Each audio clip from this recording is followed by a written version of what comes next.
Hey everyone, welcome back to the channel. In today's video, I'm going to show you how to read Facebook Messenger messages without being seen. For this, open up the Messenger application here.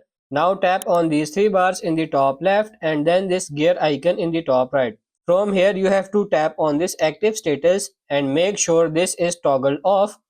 And the other thing, you have to go back, scroll down, tap on this privacy and safety, scroll down and tap on this read receipts and simply toggle this off as well. If it's toggle on, it will be like this blue, toggle this off. Now we can hop all the way back out of here and we can open up and read that message.